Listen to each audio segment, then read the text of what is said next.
Бүгдээрээ шинэ бичлэгтэй тавтаймаар л энэ удаагийн бичлэгээрээ Америкт ирснээс хойш би миний бэд гарсан өөрчлөлт болов. Яаж явж байгаад 20 кг нэмээд тэгээд тэрийгээ болсон талаараа ярихаар бэлтгэлээ. Тэгээд хэрвээ энэ талаар сонирхолтой санагдсан юм бол бичлэгээ дуустал үзээрэй.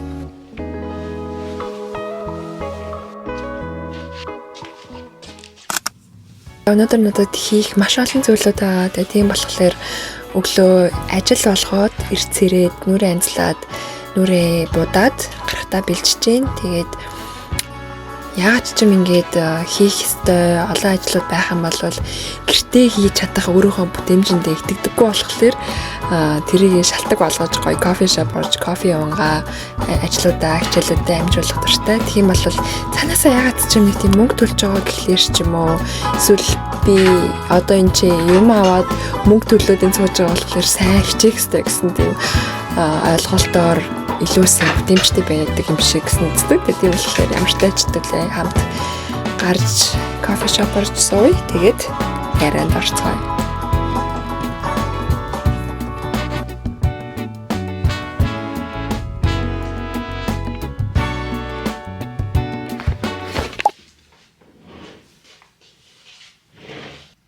Тэгэхээр одоо шууд яг энэ бүхэн хаанаас хизээ яаж эхэлсэн бэ гэдгийг ярьж өгье. Америкт ирэхээс өмнө бол би амьдралынхаа бүхий л цаг хугацаад, бүхий л үе шатуудад эвийн жинтэйтэй тооцогддог. За ер нь туранхай тал руугаа багтдаг тийм төрлийн хүн байсан. Тэгэж явсны хамгийн гол шалтгаан, хамгийн чухал зүйл нь гэх юм бол ер нь хэмжээ хязгаартай байсны гэх юм уу. Мэдээж аав ээжийнхээ хажууд байгаа. Тийм учраас аль болох эрүүл хоол иддэг, гэрийн хоол байнга иддэг. Илүү төтөм ерөөсөө иддэггүй, яг гэрийн хоолыг идэл тэгэл явдаг байсан. Мэдээж ингээл зарим үед хүнлэм чи ингээл гоё мэдмээрс нэгэн чинь энийг ихтүүлээд дэш, энийг багтуулаад дэш гэсэн нэг тийм ээж аавын нэг тийм юу гэх юм бэ? Ээж аавын шаардлага хараа хяналт байдаг байсан. Тийм учраас ингээд ерөөсөө тэгж амьдрал тэгж тархалахгүй эрүүл хэвийн жинтэй явдаг байсан юм байна гэж би зүгээр тийм дүгнэлт хийсэн байхгүй юу. Тэр нэг хэсэндөө одоо ээж аавынхаа буйнаар хэвийн жинтэй явжээ гэж би баг өөрийгөө ойлгоод байгаа. За тийм нэг л өдөр бэд аагаад гэрээсээ гараад бүр гэрээсээ гарахтаа өөр улс руу яваад тэгээд газараа Америкт амьдрах болсон байсан. Тэгээд энэчээ ирээд ирсэн эхнийхээ өдрөөс ахуулаад Америк гэхээр та нарын толгойд юу орж ирж гин те хоолны хувьд тэр бүгдийг зүгээр л эхний өдрөөс л идэж эхэлсэн. Бүр ингээд нүдэнд харагдсан бүх юмудаа мэдээж тэрийг бол үүсэхгүй. Тэндээс ахуулаад ерөөсөө ямар ч хяналтгүйгээр хэмжээгүйгээр идэж эхэлсэн гэх юм уу. Өдөр нь ингээл явж байгаа л нэг дэлгүүр ороод за орой юу идэх үү? Гэртээ юу авчиж идэх үү? Орой сайхан өрөөндөө ганцаараа ороод юу сайхан идэх үү гэж гидэг бүр яг тийм боддог тийм зуршилтай. Өдөр болгон би тэгж бодно. Өглөөс ирээд өдөр ид юу гэдгээ бодно. Өдөр нь орой юу гэдгээ бодно. Яг тийм болцсон байсан. Тэгээд өдөр нь сайхан гадуур явж байгаа дэлгүүр ороод тэрийгээ сайхан оройн цуглуулж агаад орой юмаа үзээд, кино үзээд, YouTube үзээд юу үздэг. Тэдрийг ингэ ширээн дээр сайхан овоолж тавьж агаад тэгэж иддэг байсан би. Нэг тэгэж явсаар агаад 6 сар өнгөрсөн байна. Гэсэн чинь мэдээж ойлгомжтой 6 сар өглөө өдөр оройгүй идсэн хүн чинь мэдээж маш өмнөх хэмжээгээс хамаагүй тархсан байгаа. Гэхдээ би тэр өдрөөс анзаараагүй. Аюу санаа яг тархалсан гэдгийг мэдчихсэн хэрнээ за үнэхээр одоо болохгүй хэмжээнд болчлоо шүү. Одоо турах хэрэгтэй гэж юусэн бодоагүй. Зүгээр л та хан жоохон тархалсан байна. Яа. Тэгэл болоо тэгжэл бодож исэн. Үедээ би өөрийгөө юу гэж тайвшруулдаг байсан бэ гэхээр за би ингэ шинэ газар ирсэн, миний орчин солигдсон, миний хоол солигдсон. Тийм болохоор зүгээр би миний бие ингэ танаасаа хөөгөөд байна. Миний бие зүгээр ингэ хөөгөөд байгаа. Ингээд хэсэг хугацааны дараа буцаад би зүгээр болчихно. Зүгээр л баг юу ч хийхгүй байж байгаа л би зүгээр болчихно. Гэдэг нэг тийм өөрийгөө нэг хэсэндээ жоохон хуурсан, тайвшруулсан, тиймэрхүү бодлоор тэгж өөрийгөө аргацаадаг байсан байлээ.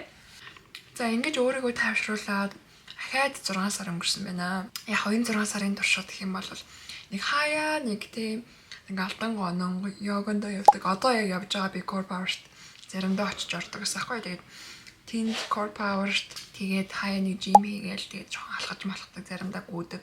Би бас нэг сайн гүйж чаддгүй тэгэл нэг гүүн гэж гараад нэг алхаж байгаа л ороод ирдэг ч юм уу те. Тиймэрхүү нэг хаяа нэг энэ тийм хийгээд хийж эхэлдэг болсон байсан. Гэтэ мэдэрч тэр ямар нэг тийм хангалттай хэмжээнд биш. Дээж ахаад тэр 6 сарын тэр эдэлтийн хэв маяг үргэлжлсэн учраас өмнөх 6 сар дээрээ нэмээд таргалсан байгаа. За тэгээд тэр үедээ би ахаад ингэ бодож байгаа ч за би ер нь л таргалаад байна да гэж бодож байгаа хэрнээ бас ахаал юу гэж боддог байсан бэ гэхээр за би ингээд оюутан тэг хичээлээ хийж гин, сургуультай явж гин. Дээрээс нь би хоёр ажил давхар хийж гин. Идчихэж л би одоо ирчүүч авж гин, кафе авж гин гэж бас өөрөөсөө ингэж хамгаалж байгаа гэх юм уу. Уусаал ер нь идэх нь л хамгийн гоё кафетай зөвл идчихэж л ер нь арай юмнууд дээрс нүддэг ч юм уу нэг тийм яг тийм үе байсан. Өглөө өдөртөө би нэг юм идэх гэхээс илүү оройдоо л ер нь нэлээд мэддэг байсан. Яа тэгэхээр өглөөдөө хичээлтэй өдөр нь ажилтаа. Тэгээд орой л яг миний олддог нэг ганц хүсэн хүлээдэг өдрийн нэг тийм үе байдаг байсан аахгүй юу? 6 сар ингээд жил өнгөрчлөө штэ. Тэгээд бас ингээд тэгж явж агаад эхнээсээ хувцснууд маань багтгаа байсан. Тэгээд шинэ хувцас авах хэрэгтэй болж байгаа. Тэгээд дэлгүүр орсон чинь small size бол надад бүр ойртохгүй болсон байсан. Тэгэл би medium эсвэл large. Тэгэл би яг дэлгүүрөө ороод oh my god гэж бодож ирсэн. Тэгээд тэндээс би турхаар шийдэж байгаа байхгүй юу? Тэгээд хамгийн анх турхаар шийдээд Facebook руу ороод турах кофе, турах турах смури ээж хайгаад тэгээд сайхан зөндөө олон юмуд гарч ирэн штэ. Тэгээд за баг бүгдийг нь усаа, зарим нь эндээс аваад, зарим нь Монголоос аваад тэгээд бүгдийн яг ингээд хөдлөхгүйгээр тэ өөрийгөө зовоохгүйгээр турчмаар штэ. Тэгээд тийм болохоор тэр юмнуудыг хамгийн түрүүл хийж үзэж байгаа байхгүй юу. Тэгээд зарим нь бол угаасаа өрөөсөж ямар ч үр дүн байхгүй, өөрчлөхгүй. Зарим нь яг үйлчилсэн. Гэхдээ хурдан хугацаанд хийсэн зүйл болохоор мэдээж буцаад таргалах нь ойлгомжтой. Нэг 10 хоногт 10 кг турах, 10 хоногт 14 хоногт юу лээ 21 хоногт 14 кг турахчлаг нэг тиймэрхүү юмд байдаг штий. Турах юм дээр нь 5-6 кг хассан. Гэхдээ тэгээд нөгөөт нь дуусан гут ямар ч иччихгүй болоод тэгээд нөгөө нэг барьж ирсэн хоолны туршил нь гинт байхгүй болоод алдагдаад тэгээд дуусны дараа буцаад маш ихээр идээд тэгээд нөгөө нэг 5-6 хассан 5-6 кг-аа 7-8 кг болоод буцаага нэмчихэж байгаа. Тийм олон удаа фейлдэд, тийм олон удаа ингээд хасаал имэйл яваад болохоор чинь сүүл рүүгээ ингээд бүр сэтгэл санааны хувьд амар хэмрэлтэй болоод тэгээд ёо за би бүр ямар арчаагүй юм бэ? Би өстө нэрээ. За уусаа би турах худлаа юм байна дөө. Уусаа жин хасна гэж худлаа юм байна. Энэ ч үйлчлэхгүй байна. Юу ч үйлчлэхгүй байна.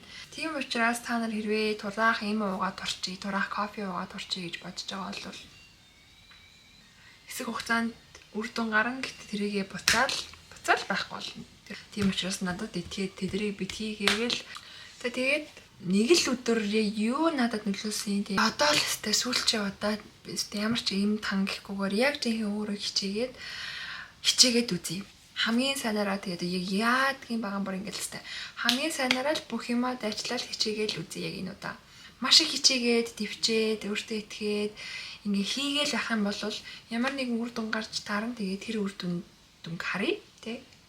Би яаж өөрчлөлт болохыг харъя. Тэгэл зүгээр л маш их хичээчихье л гэж бодсон заяа. Тэгээд йогонд явж эхэлсэн. Тэгээд йогонд явахдаа тэгээд би нэг хэсэг яг эд турж ах тэр шийдсэн тэр амар их хүчтэй амар ингээ шийдсэн байсан үедээ бол би 7-ны 6 өдөр бол баг явж исэн. 6 өдөр өглөө болгоо эрт явдаг байсан. Тэр 6 өдрийн болохоор дөрөвт нь тэр жинтэй кардио суурьтай тийм дасгал.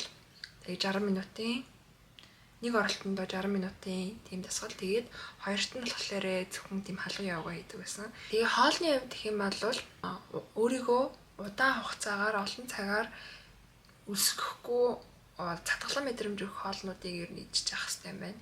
Тэгэх юм бол ингэж хэлдэг бас юм идмээр санагдахгүй байх юм гэдгийг ойлгоод тэгээд их уурагтай юм. Тэгээ маш их ногоодсэн. Тэгээд өглөөдөө болохоор хөвчлэн одоо иддэг овёсоо янз бүрээр иддэг байсан.